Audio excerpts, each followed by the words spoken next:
what is going to be the future of learning? I do have a plan, but in order for me to tell you what that plan is, I need to tell you a little story which kind of sets the stage. I tried to look at where did the kind of learning we do in schools, where did it come from? And you can look far back into the past, but if you look at present-day schooling the way it is, it's quite easy to figure out where it came from. It came from about 300 years ago. And it came from the last and the biggest of the empires on this planet. Imagine trying to run the show, trying to run the entire planet without computers, without telephones, with data handwritten on pieces of paper and traveling by ships. But the Victorians actually did it. What they did was amazing. They created a global computer made up of people. It's still with us today. It's called the bureaucratic administrative machine. In order to have that machine running, you need lots and lots of people. They made another machine to produce those people, the school. The schools would produce the people who would then become parts of the bureaucratic administrative machine. They must be identical to each other. They must know three things. They must have good handwriting, because the data is handwritten. They must be able to read, and they must be able to do multiplication, division, addition, and subtraction in their head. They must be so identical that you could pick one up from New Zealand and ship them to Canada, and he would be instantly functional. The Victorians were great engineers. They engineered a system that was so robust that is still with us today, continuously producing identical people for a machine that no longer exists. The empire's gone. So what are we doing with that design that produces these identical people? And what are we going to do next, if we ever are going to do anything else with it? So that's a pretty strong comment there. I said schools as we know them now, they're obsolete. I'm not saying they're broken. It's quite fashionable to say that the education system is broken. It's not broken. It's wonderfully constructed.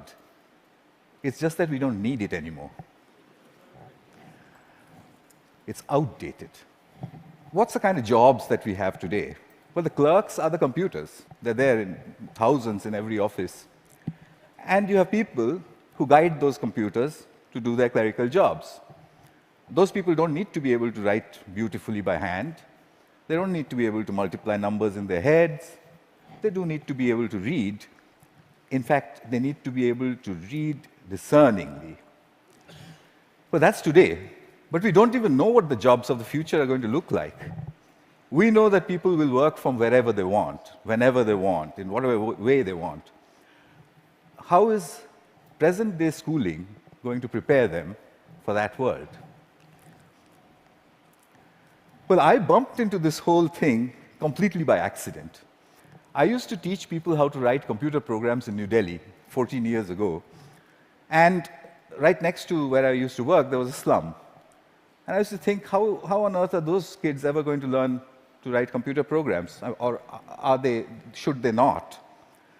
At the same time, we also had lots of parents, rich people, who had computers, and who used to tell me, my son, I think he's gifted, because he does wonderful things with computers. And my daughter, surely she's extra intelligent, and so on. So I suddenly figured that how come all the rich people are having these extraordinarily gifted children?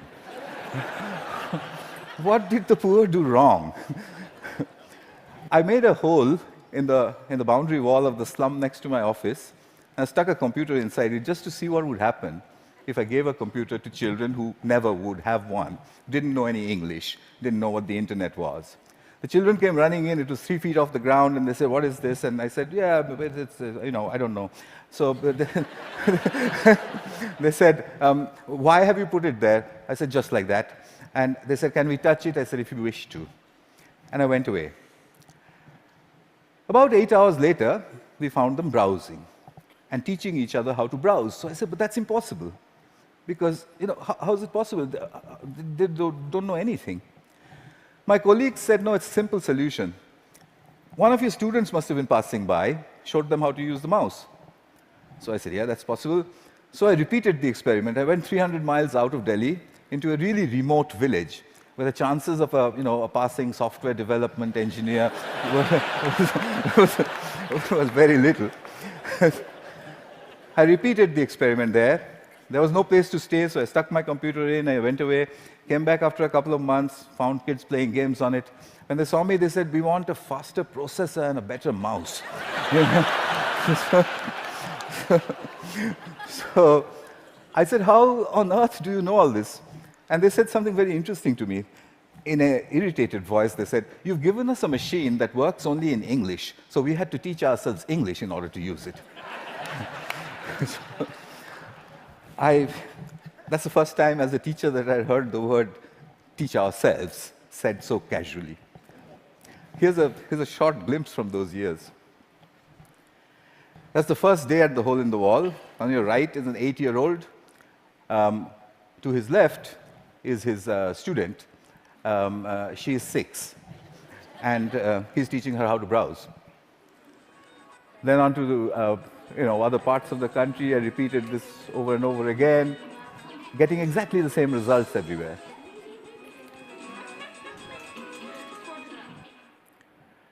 An 8-year-old telling his elder sister what to do.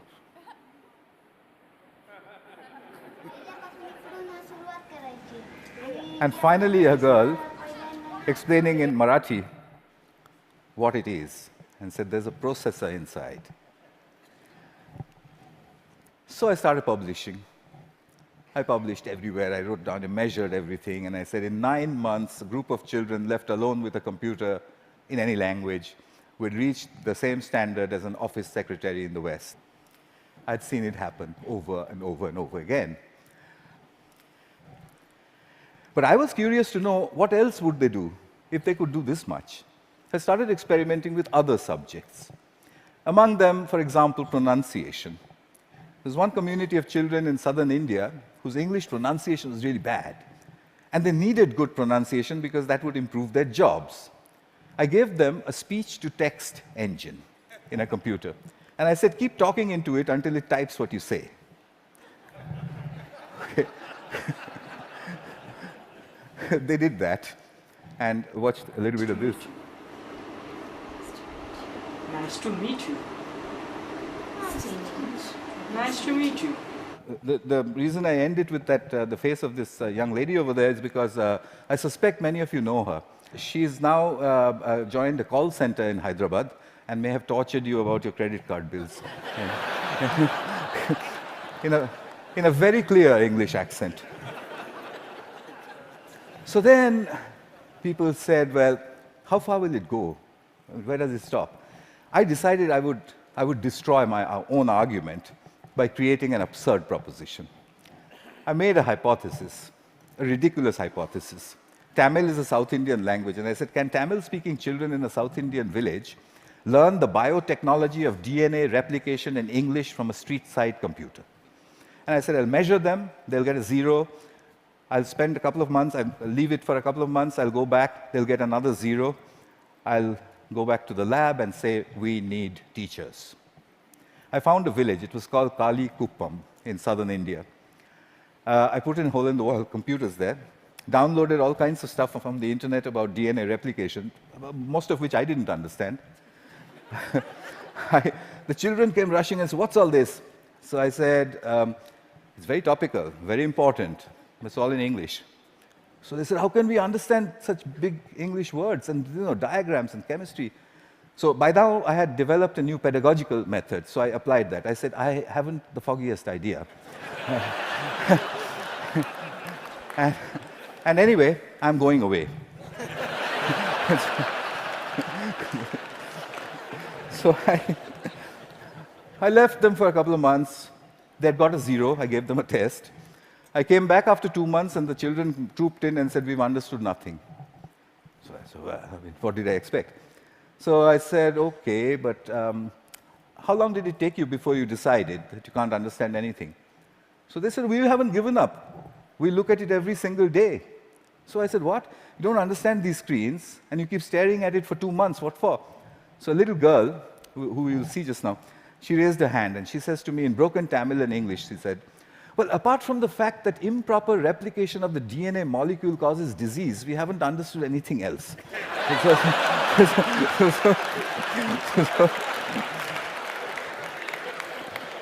So I tested them. I got an educational impossibility, 0 to 30% in 2 months in the tropical heat with a computer under the tree in a language that they didn't know, doing something that's a decade ahead of their time. Absurd. But I had to follow the Victorian norm. 30% is a fail. How do I get them to pass? I have to get them 20 more marks. I couldn't find a teacher. What I did find was a friend that they had, a 22-year-old girl who was an accountant, and she played with them all the time. So I asked this girl, "Can you help them?" So she says, "Absolutely not. I didn't have science in school. I have no idea what they're doing under that tree all day long. I can't help you." I said, "I'll tell you what, use the method of the grandmother." So she says, "What's that?" I said, "Stand behind them. Whenever they do anything, you just say, 'Well, wow, I mean, how did you do that? What's the next page?' Gosh, when I was your age, I could have never done that." I mean, you know what grannies do. So she did that for 2 more months. The scores jumped to 50%. Kalikuppam had caught up with my control school in New Delhi, a rich private school with a trained biotechnology teacher. When I saw that graph, I knew there is a way to level the playing field. Here's Kalikuppam. Neuron cell death and communication. I got the camera angle wrong in that one is just amateur stuff, but what she was saying, as you could make out, was about neurons, but her hands were like that, and she was saying neurons communicate at 12. So what are jobs going to be like? Well, we know what they're like today. What's learning going to be like? We know what it's like today, children poring over with their mobile phones on the one hand, and then reluctantly going to school to pick up their books with the other hand. What will it be tomorrow? Could it be that we don't need to go to school at all? Could it be that at the point in time when you need to know something, you can find out in 2 minutes? Could it be a devastating question, a question that was framed for me by Nicholas Negroponte? Could it be that we are heading towards, or maybe in, a future when knowing is obsolete? But that's terrible. We are Homo sapiens. Knowing, that's what distinguishes us from the apes. But look at it this way. It took nature 100 million years to make the ape stand up and become Homo sapiens. It took us only 10,000 to make knowing obsolete. What an achievement that is. But we have to integrate that into our own future. Encouragement seems to be the key. If you look at Kuppam, if you look at all of the experiments that I did, it was simply saying, wow, saluting learning. There is evidence from neuroscience. The reptilian part of our brain, which sits in the center of our brain, when it's threatened, it shuts down everything else. It shuts down the prefrontal cortex, the parts which learn. It shuts all of that down. Punishment and examinations are seen as threats. We take our children, we make them shut their brains down, and then we say, perform. Why did they create a system like that? Because it was needed. There was an age in the age of empires when you needed those people who can survive under threat. When you're standing in a trench all alone, if you could have survived, you're okay, you passed. If you didn't, you failed. But the age of empires is gone. What happens to creativity in our age? We need to shift that balance back from threat to to pleasure. I came back to England looking for British grandmothers.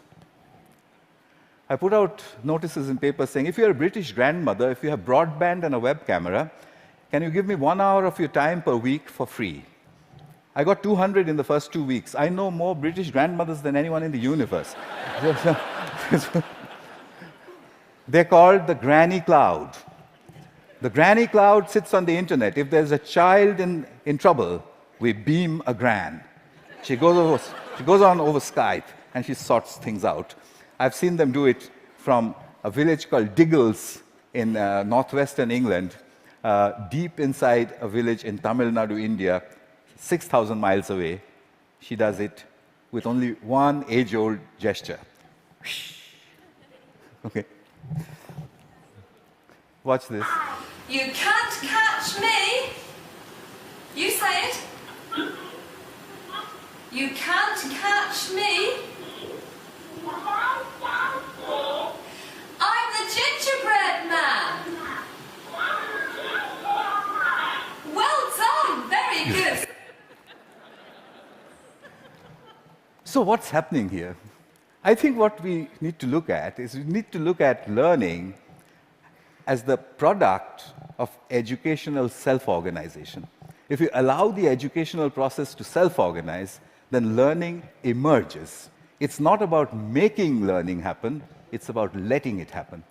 The teacher sets the process in motion, and then she stands back in awe and watches as learning happens. I think that's what all this is pointing at. But how will we know? How will we come to know? Well, I intend to build these self-organized learning environments. They are basically broadband, collaboration, and encouragement put together. I've tried this in many, many schools. That's being tried all over the world, and teachers sort of stand back and say, it just happens by itself? And I said, yeah, it happens by itself. How did you know that? And I said, you won't believe the children who told me and where they're from. Here's a soul in action.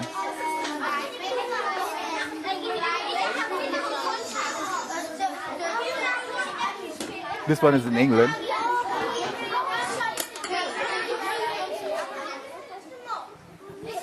He maintains law and order. Because remember, there's no teacher around.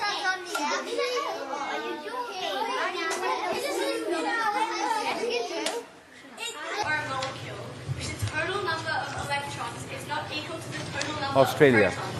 Giving it a net positive or negative electrical charge. The net charge on an ion is equal to the number of protons in the ion minus the number of electrons. A decade ahead of our time. So souls, I think we need a curriculum of big questions. You already heard about that. You know what that means.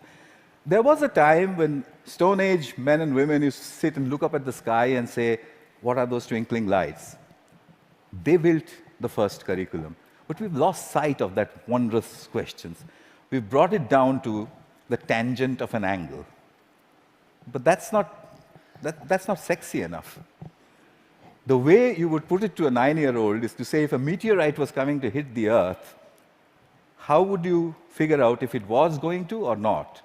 And if he says, well, what? How? You say there's a magic word, it's called the tangent of an angle, and leave him alone. He'll figure it out. So here are a couple of images from souls. I've tried incredible questions. When did the world begin? How will it end? To 9-year-olds. This one's about what happens to the air we breathe. This is done by children without the help of any teacher. The teacher only raises the question and then stands back and admires the answer. So, what's my wish? My wish is that we design the future of learning. We don't want to be spare parts for a great human computer, do we? So we need to design a future for learning.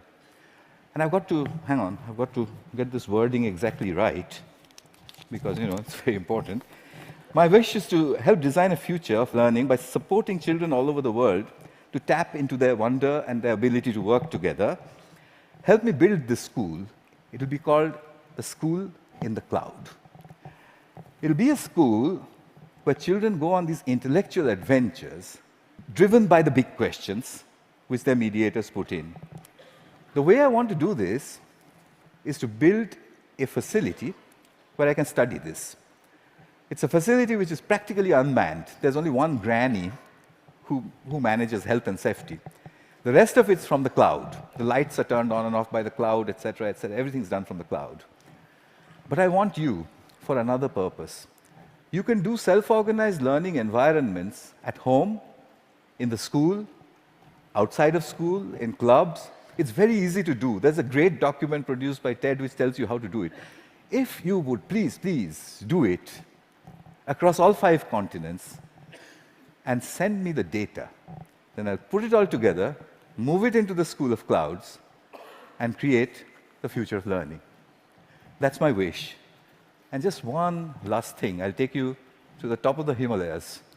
At 12,000 feet, where the air is thin, I once built 2 hole-in-the-wall computers. And the children flocked there. There was this little girl who was following me around. And I said to her, you know, I want to give a computer to everybody, every child. I don't know, what should I do? And I was trying to take a picture of her, you know, quietly. She suddenly raised her hand like this and said to me, "Get on with it."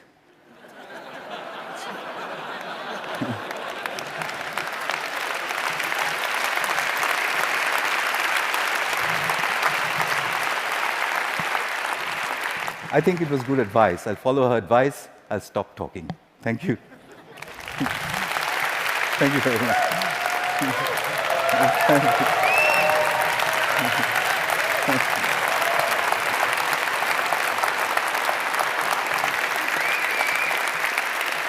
Thank you very much.